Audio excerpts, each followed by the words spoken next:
Thinking of question 6 is a conclusion-based CR question. Let's read it properly, get the main points before we look at the answer. Thinking of human agency as an individual and independent activity is misguided. At best, individualism leads to clumsy and ineffective courses of action, and at worst to conflict, chaos, and harm. So he says human agency is not, don't think of it as an individual independent activity, because individualism is not beneficial. It has a lot of disadvantages. Yet nothing in this theory of coaction intends to take power and control away from humans.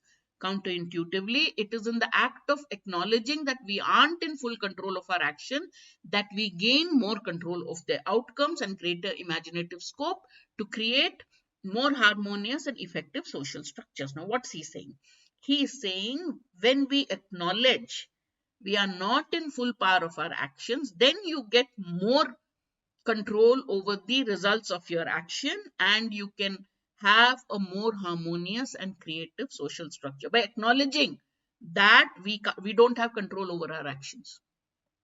Okay, in order to more justly attribute responsibility, guilt, and merit across the field of tangled actors, and to design social systems that offer more equitable and nurturing paths for the future, we must look at the others around us who participate in our agency.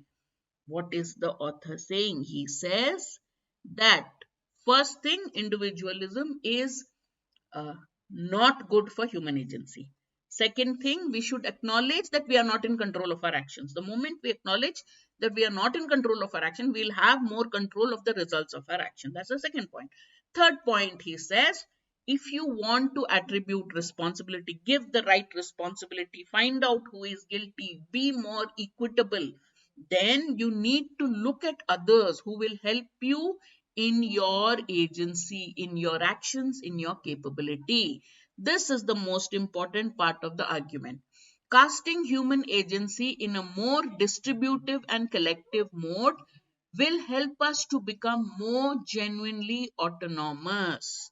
So if we look at human agency as a distributive and collective mode, it is something that has a distributive action, it has a collective aspect to it, then we'll become genuinely autonomous. We will become interwoven, interdependent, and relational beings.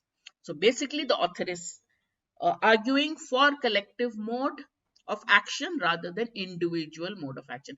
He says collective mode of action will help us become better. So what can you conclude? Human beings are interwoven and interdependent and can become more autonomous with collective action. That is basically summing up the last lines of the passage. That is correct.